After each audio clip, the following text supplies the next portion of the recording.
बिस्मिल्लाहिर्रहमानिर्रहीम। जी नाज़रीन, आज की वीडियो में एक अहम मसला आपकी खिदमत में अर्ज़ कर रहे हैं सैलाब ज़दगान के मुतालिक।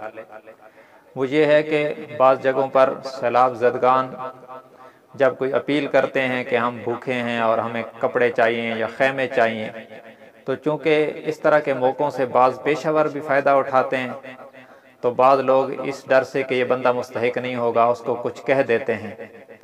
तो याद रखिए, इस मसला में कुरान की जो तालीमात हैं उस पर हमें अमल करना चाहिए। अगर हमें कोई शक हो कि ये बंदा मुतासिर नहीं है और वैसे लेना चाहता है, तो तब भी इस तरह के बंदे को कुछ कहने से बेहतर, बल्कि कुरान की तालीम ये है कि अगर आप देना नहीं चाहते तो माजरत कर लें, यूँ कह दें कि माफ़ कर दो। कौलुम मारूफ व मग़फ़िरा खैरुम मिन सदक़तिन यतबउहा अज़ा। अल्लाह फरमाते हैं कि तुम्हारी भली बात, यानी यूं कहना, बेहतरीन बात कहना और यूं कहना कि माफ़ कर दो, ये उससे कहीं बेहतर है कि आप कुछ दे भी दें और 10 बातें भी उसको सुना दें और ये कह दें कि पता नहीं तुम मुस्तहिक हो कि नहीं। तो ऐसा हमें नहीं करना है, क्योंकि अगर ये बंदा वाक़अतन मजबूर हुआ और मुतासिर हुआ और हमने उसका दिल दुखा दिया, तो इसकी फरियाद हो सकता है कि हमारी दुनिया आखिरत बर्बाद कर दे। ऐसी वीडियो भी इस वक्त सोशल मीडिया पे वायरल हैं कि जो लोग ये शिकवा कर रहे हैं कि लोग हमें कहते हैं हो सकता है तुम्हारा तो नुकसान ही कोई ना हुआ हो। तो इस तरह उनके ज़ख्मों पर नमक छिड़कने के मुतरादिफ है ये बात। ये बहुत ख़तरनाक है और ये हसास मौका है। इसलिए अगर कहीं इस किस्म का शक व शुबा हो कि बंदा हो सकता है पेशावर हो, तो आप खामोशी इख्तियार कर लें या माजरत कर लें या ये कह दें भाई माफ़ करो या मैं खुद मुस्तहिक हूँ, या इस तरह की कोई बात करके आप जो है वो भले तरीके से उसको इग्नोर कर सकते हैं। लेकिन ये रवैया हरगिज़ इख्तियार न करें कि जिससे उसका दिल दुख जाए, क्योंकि हो सकता है वो मजबूर हो और उसकी आहें आपकी दुनिया और आखिरत को ख़राब करने के लिए काफ़ी हो जाएं।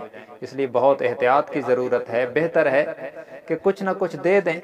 हज़रत मुफ्ती मोहम्मद शफ़ी साहब रहमहुल्लाह के मुताल्लिक़ मशहूर है, मुफ्ती तकी साहब मद्दुज़िल्लहुल आली ने फरमाया कि एक दफ़ा हम जा रहे थे, एक बंदे ने मांगा तो मुफ्ती साहब ने उसको रुपया दे दिया, और उस वक्त रुपए की बड़ी कदर कीमत थी।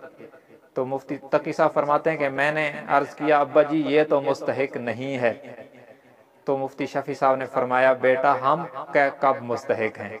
मतलब ये था कि अल्लाह की जितनी नेमतें हम पर हैं, हम कोई उनके मुस्तहिक हैं? जब अल्लाह हमें बग़ैर इस्तिहकाक के अनगिनत नेमतें दे रहा है, तो अगर उनमें से मैंने 1 रुपया दे दिया तो बंदा मुस्तहिक ना भी होगा तो राएगा नहीं जाएगा। आपको अजर नीयत पर मिलेगा, इखलास पर मिलेगा, जज्बे पर मिलेगा। इसलिए अल्लाह की रज़ा के लिए ताअवुन कीजिए। और ये तहकीक कि बंदा मुस्तहिक है या नहीं है हर बंदे के बस में नहीं होती। आप जो दे रहे हैं वो अल्लाह को दे रहे हैं। बज़ाहिर शक्ल में तो बंदा नज़र आएगा, लेकिन हकीकत में आप अल्लाह के बैंक में जमा करा रहे हैं, जहां आपका प्रॉफिट इतना बढ़ेगा और इस कदर अजर होगा जो किसी कान ने सुना नहीं है और किसी आँख ने देखा नहीं और किसी दिल पर उसका खटका भी नहीं गुजरा। इसलिए दिल खोल कर दुखी इंसानियत का ताअवुन कीजिए और ज़्यादा तजस्सुस में पड़ने की ज़रूरत नहीं है। अल्लाह तबारक व तआला हम सब के हाल पर रहम फरमाए। व आखिरु दावाना अनिल हम्दुलिल्लाहि रब्बिल आलमीन।